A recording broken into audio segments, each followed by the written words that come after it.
possibly the creepiest fictional movie about an autopsy since that weird alien autopsy documentary they used to show late nights on Fox. Hey everyone, Ryan Reed here, and today we're talking about the 2016 film The Autopsy of Jane Doe, directed by, I believe his name is Andre Overdahl. I'm sure I'm pronouncing that wrong, so I'm sorry if I am. But yeah, we're talking about that movie in particular. He's the same director, by the way, who directed Scary Stories to Tell in the Dark a few years ago. He also directed the found footage movie Troll Hunter. So Autopsy of Jane Doe, if you haven't seen it or you haven't heard of it, honestly, that's probably best. I'm talking about this movie because it came out in 2016, and it was one of those trailers I saw where my fiance, my girlfriend at the time, sent me a link to a trailer, and she goes, I really want to see this. This looks like something you'd be interested in too. And I watched it and I went, yeah, that looks really good. And then I never saw it. We never went and saw it in theaters. We never watched it on DVD or Blu-ray. We never, saw it on Netflix or anything like that. It was just kind of like one of those movies that every time I'd see it, I'd go, oh yeah, we wanted to see that, right? And then we'd never watch it. But recently, actually my uncle was the person who really said, you should see this. And he sent me a copy of the movie so specifically I could talk about it on this channel. So Sean, if you're watching this, thank you. I appreciate that a whole lot. So thank you so much for sending that to me. But yeah, the movie itself, it's one of those films where the less you know about it, I think the more enjoyment you'll have out of it. I think it's flown under the radar for a lot of people, especially when I see people, online talking about, oh, what recent horror movie was really good and what did you really like? People talk about the same movies over and over, and I didn't see this movie mentioned a lot. But I will say, I think it's a pretty solid film. It's flawed, yes, but I think it's pretty solid. If you haven't seen any of the trailers or anything like that, I recommend not watching them. I think you'll enjoy this movie best if you go in completely knowing absolutely nothing about it, because the trailer, unfortunately, I think gave away a little too much. And honestly, if you watch a lot of horror movies, you can probably pick up where the plot is kind of going anyway. So the last thing you need is a trailer just completely solidifying that for you. The plot is pretty simple, though. The majority of the film takes place just kind of in this one autopsy room in kind of like a funeral home. And it involves a father and son doing an autopsy on a mysterious Jane Doe body.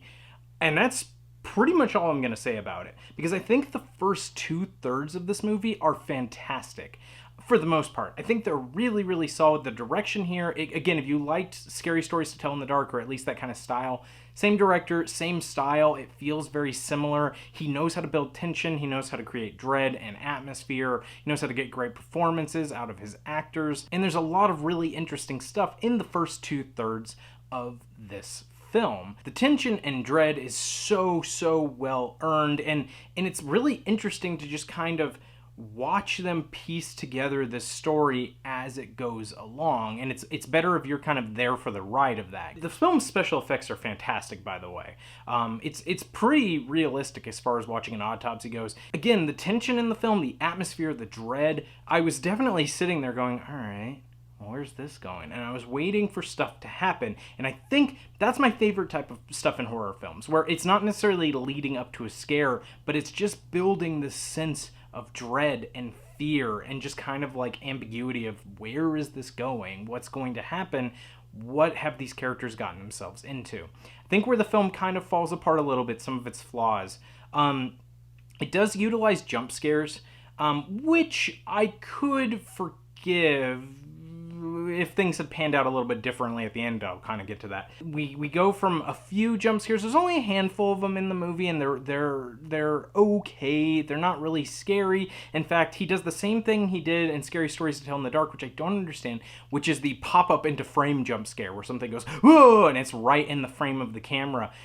That, of all cheap jump scares, to me is the worst one, because it's something you would have seen in an internet video in 2006. Like, it was a way you used to scare people that way, because it's an instinctual thing. It's built into us that when something pops up to attack, of course we're going to have a fight or flight reflex. And so I hate that type of jump scare because it's really cheap and it's really poorly done. And especially when there are some really tense atmospheric scenes that are just get under your skin kind of creepy. And so all that stuff works really, really, really well.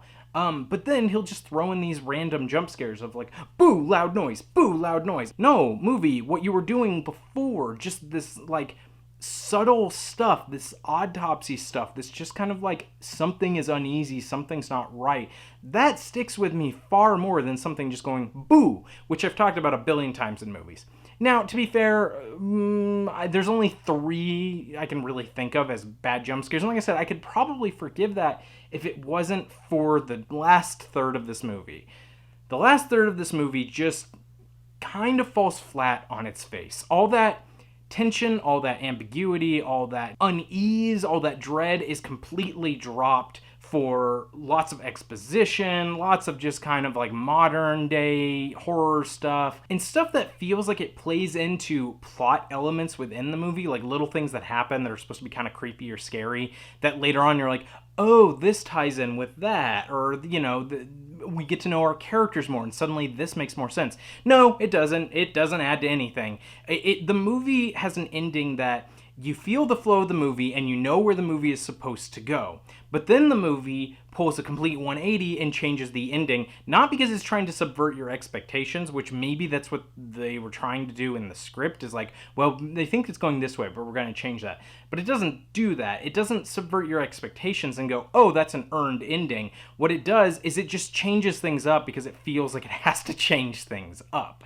It just feels like it goes, well, you think the movie's going this way because it's the proper trajectory of the movie. Like, yeah, it's supposed to go that way and it's supposed to play out that way. And there are ways to kind of subvert that ending and go, oh, you think we're going this way, but we're actually going this way. And they would have been just as satisfying. Instead, what the movie does is it kind of just becomes your standard, typical scary movie. Too much exposition, too much explained, and honestly, also too much not explained. There's a lot of little plot holes, little things that kind of just don't add up. The last third just kind of falls apart, and it's a shame because I think there was a lot of really great stuff in the first 2/3 of the film.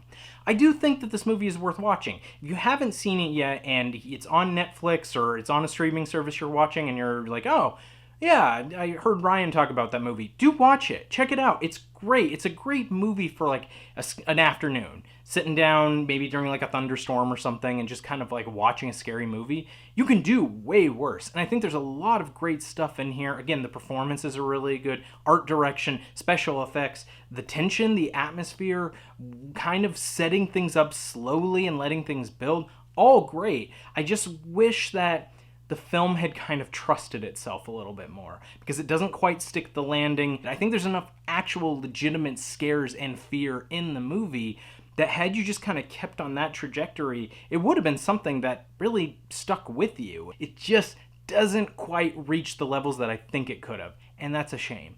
But I do recommend it. So if you haven't seen The Autopsy of Jane Doe, check it out. If you have seen it, did you think the same thing I did? Let me know in the comments down below. Do you have a different opinion? What are your thoughts on it? On top of that, if you want to see more videos like this, definitely check out my other impromptu reviews, movie reviews just off the top of my head. If you like horror movies too, check out Fright Films. That's my horror movie analytical show. There's all kinds of stuff on the channel, including some creepy artwork, all kinds of cool things. Check that stuff out. If you like this and you want to see more, please like this video and subscribe. It helps me out immensely. And I'll talk to you guys next time. Bye.